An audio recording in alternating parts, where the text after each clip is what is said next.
Patriots offense, Texans defense. I mean, obviously Drake Maye, but that Patriots run game, again, has just gotten better and better and better in the second half of the year. And I am safe to say it's an above average run game. I would say above average run game now, which plenty that it's not a true weakness where I can use it as an MVP argument. But I do think this run game has gotten a lot better for the Pats going against, I mean, just watch the Texans defense. I don't think I have to list a stat about how freaking good they are on defense, but a very, very amazing unit that the Texans defense have. But what's catching your eye on this side of the ball, Chuck?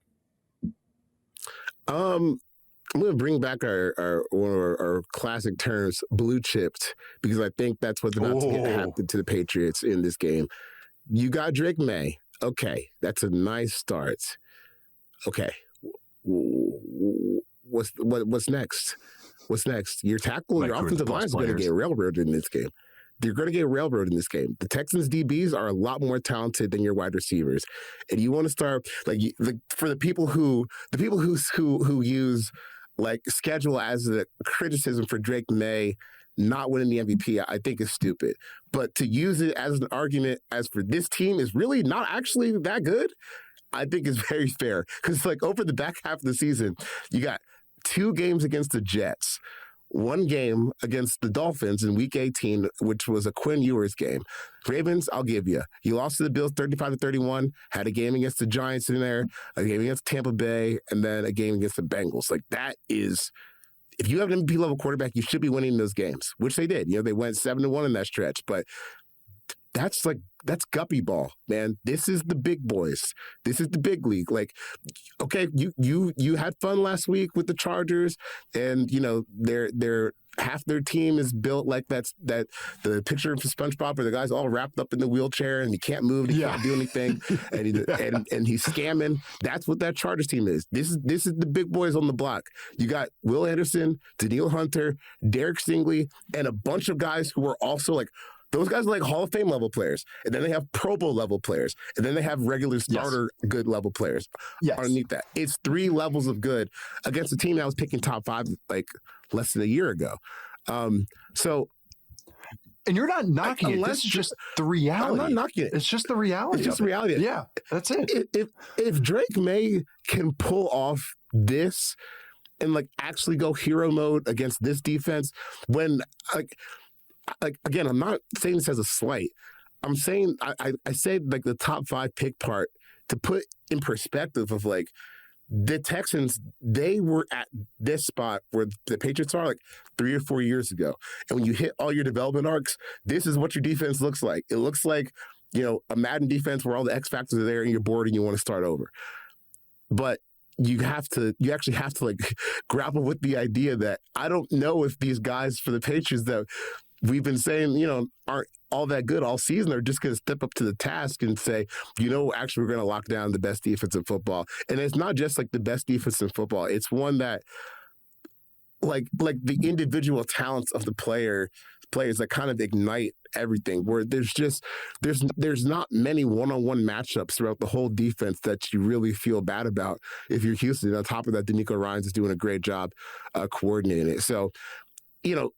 If we're going to say the Patriots are a year ahead of schedule, I don't think it's so crazy to say that they could get absolutely stomped in the mouth on this game by a team that's been building this thing up for 3 or 4 years now, and they have the best pass rush duo in the league, and they have an incredible secondary on the back end. I just look at him like, if Drake Maye can actually pull the heroics to win this game and be talented enough to say, hey, Kayshon Boutte, you're going to go down and you're going to beat Derek Stingley in man-on-man coverage down the field. And when I throw you the ball, you're going to be open and it's going to be right on time.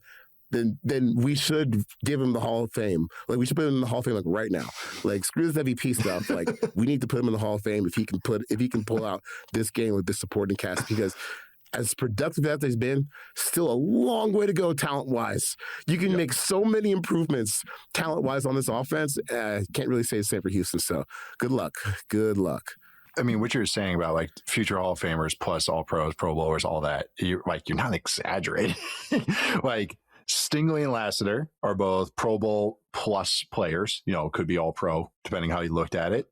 Bollock, the safety, very good starter. Jalen Petrie, all pro quality, all football 301 member, but all pro quality slot, who statistically is like, I mean, eye test, just watch him. He's just clotheslining people, but even just statistically, he's one of the best slots in the game, coverage and run game wise. Aziz Al-Shaair, I would have, if I actually didn't do a public all pro team. Now that I think about it, he would have been an all pro linebacker. I think second team, just off the top of my head. Henry Toto would be the one guy that's like, okay, this guy isn't a good starter, but the thing is, he's gotten better and he has a role in this defense. He's a run filler. They use him as a blitzer sometimes. Like he's kind of just, they have a defined role in this. But when you have 10 other plus starters or 9 other plus starters, you can have that. Will Anderson, of course, Danielle Hunter. I think you can, and the interior guys too, Tonga and Sheldon Rankins and stuff. You can run on them a little bit. Isn't it? Yeah, I know. You love that because he's just like his different, like how he morphed himself, right?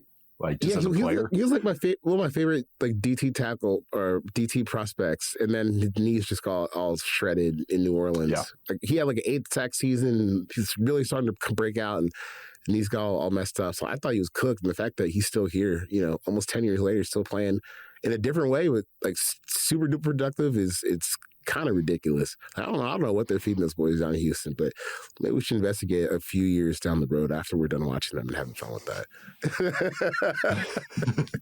They're feeding them down there. It's that must be I think it's some Vietnamese cuisine down there that's supposed to be really good. I think maybe that's what I'll leave it at.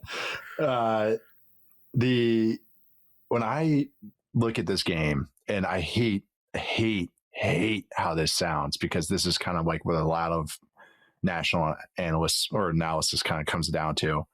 It really comes down to how Maye plays and how the passing game plays. Like it really does. You just talked about it. Like that's how I've been thinking. Is like just even looking ahead about discussions I'll have to have this offseason, like how high I would have Maye. But I mean, if he does this, it's like I don't know what arguments you have anymore against him being like a top 5 guy locked in. I look at this Texans team, and some people have brought it up about like how they have so many terrors on this defense. They can be kind of simplistic. It's why D'Amico Ryans is kind of the most true to the Legion of Boom philosophy than any other kind of coordinator right now. Saleh a little bit as well, but like that came from the same place, San Fran, which had a lot of Legion of Boom bones to it and past and resumes to it from the Seahawks. They only run a couple coverages, they only rush 4, and they just beat the crap out of you. And you kind of know what you're going to get, like as a quarterback, but you have to beat it. Like you can say, oh yeah, they're playing man. All right, my receivers have to win. And to me, and also there's splits with this Texans defense. On early downs, they run a lot of cover 3, a lot of cover 4, and a little bit of cover 6, and a little bit of cover 2. But a lot of zone, I think, is more or less what I could say. They blitz about the same on every down. And on late downs, it's a bunch of man. Almost 40% of the time, man coverage, one of the highest rates, and then a little bit of cover, or a good chunk of cover 3. So to me, if I was just a quarterback, okay, single high. And 3 match coverages like kind of play out like man. There's some leverage differences, but just kind of, I can again go down that for an hour and explain that stuff. But just ballpark, okay, single high, more or less, I'm getting man on the outside. There's some stuff in the middle that changes. And so I looked like how does Maye attack cover 3? How does he attack cover 1, especially on late downs? Well, he's first in the EPA per dropback against cover 3 and cover 1. 0.53 EPA per dropback against cover 1 and cover 3 on late downs this year. He has a 25% explosive dropback rate. That's first. 57% success rate. That's first. 10.9 net yards per attempt. That's first. And then on top of it, just because Drake Maye is such a baller, and this is why I love him so much, he has 8 scrambles. 7 of them have gone for first downs. The target share typically goes to Pop Douglas, of all people, and then Kyle Williams, and then Diggs. Diggs is going to get peppered throughout this game, especially on first and second down. It's going to be a big Diggs game. But third down, in the weirdest way, might be the way you attack the Texans defense, which sounds counterintuitive, but sometimes this is how you have to go about it. My dad's Vikings offenses, they have this guy named Randy Moss. And this is how they would sucker in a lot of defenses, is that, okay, it's 3rd and 9. We'll wad it up, and we're just going to run Randy Moss and this other guy named Kelly Campbell, who ran like a 4.28. And we're just going to run them down the field and then have Dante Culpepper throw it 70 yards. And that was really, it was just like, all right, you guys want to keep a cap on the or on the offense? We'll just beat you over the top. And that's what the Texans, that's one way. It's an extremely good defense. And run game wise, it's hard sledding. And I think the run game will be boom bust. But I was looking, deep passes, you can kind of get this defense. And if you ever seen like Derek Stingley have maybe a bad play, it's always stuff over the top.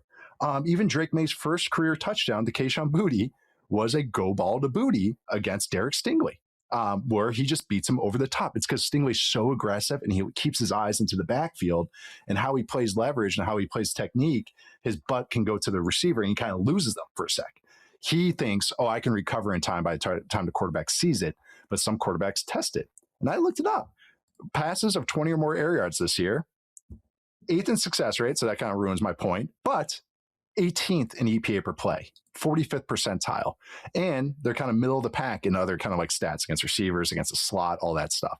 Under 20 air yards, they're first in EPA per play and first in success rate. And again, this is how playoffs are. It's any little weakness you got, just try and get it. And you got a quarterback in Drake Maye that is willing and able to unpin the grenade, especially if he gets single high, and especially if he like knows that. So yeah. I think that's what it's going to come down to, is maybe some deep balls on third down, which Maye loves to do. I think that's just going to be really fascinating, really fun to watch. So Diggs early downs, maybe some deep balls to Pop Douglas and some other guys on late downs. Yeah, that reminds me of the Hail Mary that I had for the Chiefs-Texans game, where it's like, hey, you know, sometimes the chaos and the pressure gets so crazy that the quarterback has time and things break down the back end. You can hit some big plays. And they almost got one. One, or maybe it was two. But the rest of the time... God, you remember your Hail Marys so much. Because I was watching, I was like, oh my God, like, it was so specific. I was like, under pressure, he's going to hit a 50-yard pass. Yep, I remember this. He got close. Got so close. But I said to say, the rest of the time, man, he was running for his damn life out there. You know, you know, it's like you're the one or two or three like instances that you have where there's like you get cut loose, you have someone in the back and like you have to hit it, because the rest of the time, bro, like when Danielle Hunter and Will Anderson on the field together, it's about 50% pressure rate. That's insane. Half your dropbacks, and that's like against like average offensive lines. Half your dropbacks. This is not an average offensive line, like especially for these two guys. Like these two guys, like should have no problem handling this, and that's where I get a little concerned. I just think like the talent difference in the spots where it matters. It's like, oh man, like in a playoff scenario, one-on-one, Will Anderson, Danielle Hunter against, you know, Will Campbell and the gang. It's gonna be tough. Like I would just overload the right side and just crush them, because I don't think that, and like anyone like not named Will Campbell is really a threat to block these guys. And last week, even the Chargers got him with some games. Tully had a great game last week. Yes, he did. And it was, I like him. Wilson at left guard, Georgia guy. I do like him. Like he's going to be a good starter, and he's had real good moments. Those can get him like games and kind of get him. That's what that's what these teams look at. And the Texans, this is how they live. They rush for and they run all these games. They're trying to get you. And so, yeah, it's going to come down to some grenades from Maye. Like, yeah, it's Superman Maye and then some peppering of Stephon Diggs on early downs. But that's the thing. Jalen Petry's really good in slot. So it's like, that's not even the cleanest answer. So yeah, kind of, that's why it's maybe the best way to put it. It is. That's fun though. Because May's so good that you're like, maybe he can do it though. Maybe he can do it. Yeah. Yeah. It's not, there's a non-zero chance. It's going to come down. I think maybe the best way, by too long didn't read, is like it's boom bust for the Patriots. It's going to come down to Henderson, Steven, and Rajay Stevenson, big plays in the run game. You know, maybe you get Tuotoa and Alshir again sniffing up too much, and you get a duo run that goes long, and Drake Maye making plays. Like that's really what it comes down to, and that's what the playoffs are, especially when you got kind of like a disadvantage with some of your matchups. All right, final predictions. Pats are 3-point favorites at home. I think it's going to be a close one. I'm not expecting the Texans to blow them out, but I did pick them to win. Just kind of a little bit of a slugfest. And then the Texans defense, Texans offense, Pats defense, that's not going to be like the most exciting parts of the game, but it's about where maybe they were lined up a little bit more evenly, just player for player. So maybe that's where it becomes a little bit more important. So I'm still going to take the Texans just in a maybe 4 or 5 point win on the road. when I did my original bracket, I had the Texans winning this. I'm going to switch to the Patriots. But I don't think they cover. I think it's a very tight game. Last second, I know it's only 3 points, but I really do think it's tight. This one could go either way. Yeah, it's going to be pretty fun. But I'm going to go with the Patriots. I like their defense enough to kind of turn it in. Yeah, maybe the offense is boom bust, but they have a quarterback that can get those booms. So maybe that's kind of how I just look at it. Maybe it's just the Riley Leonard film doing too much for me in week 18. Drake Maye is just a cranked up version of that. So maybe, I don't know.